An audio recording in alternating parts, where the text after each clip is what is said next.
Gibraltar Governor Sir David Steele had to call in all outstanding favours with the Spanish for Princess Anne's land trip from Malaga to Gibraltar after her British Airways plane was diverted by fog.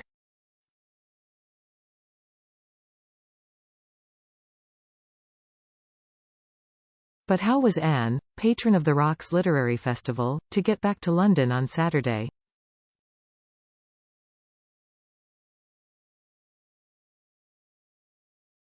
Sir David had no leverage left with the Spanish to persuade them to allow her to drive across the frontier, whispers my source.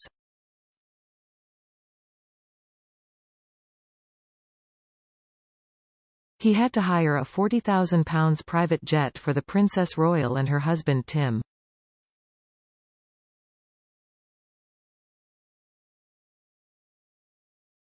Fortuitously, just before her departure, the fog lifted, allowing her incoming British Airways flight to land.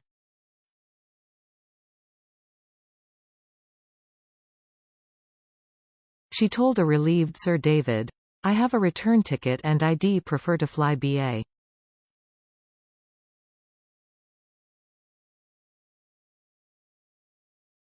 The South Korean president's state visit surely has Prince Andrew nostalgically recalling the last such visit 10 years ago, when he welcomed the president on behalf of the Queen.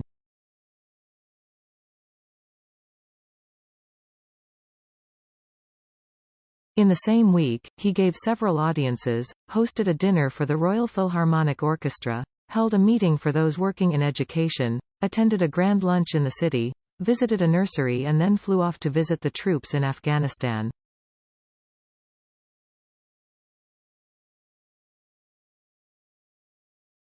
Now kicking his heels, might his ex-missus secure him some useful employment on ITV's This Morning twirling the spin to win wheel?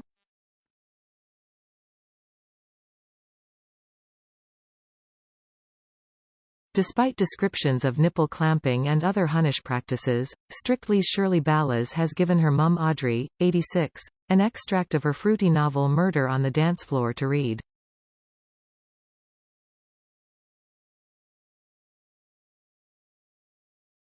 There were oohs and ahs, she says.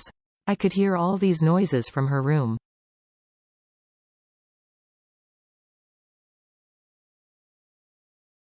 I was like, is she having an orgasm? What is going on? Shouldn't Esther Rantzen have dispatched a rescue squad from her OAP charity Silverline?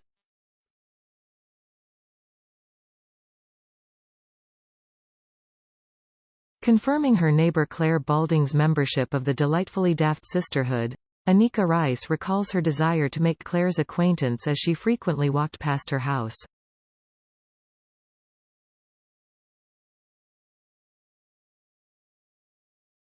The ice was broken when I caught you on the riverbank walking backwards and I thought, she's as mad as I am, it's fine, Anika tells her.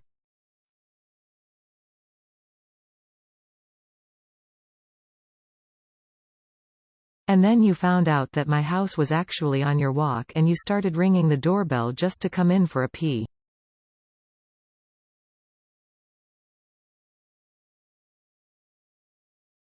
The Rolling Stones have confirmed their sponsors for the U.S. 2024 tour, the American Association of Retired Persons.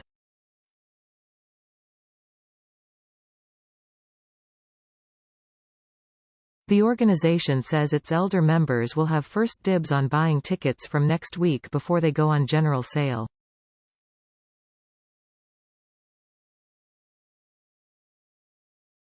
Rattle those Zimmer frames.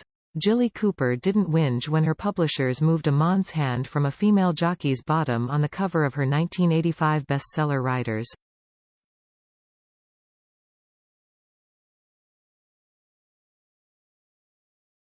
Now she spouts triumphantly about her successful battle to have a wimpish footballer removed by Bantam from the cover of her soccer bonkbuster tackle.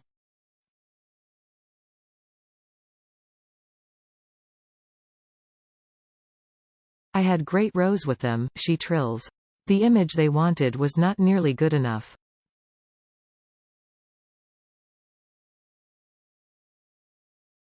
He was not wide enough and I wanted broad shoulders. I think he has got a good body now.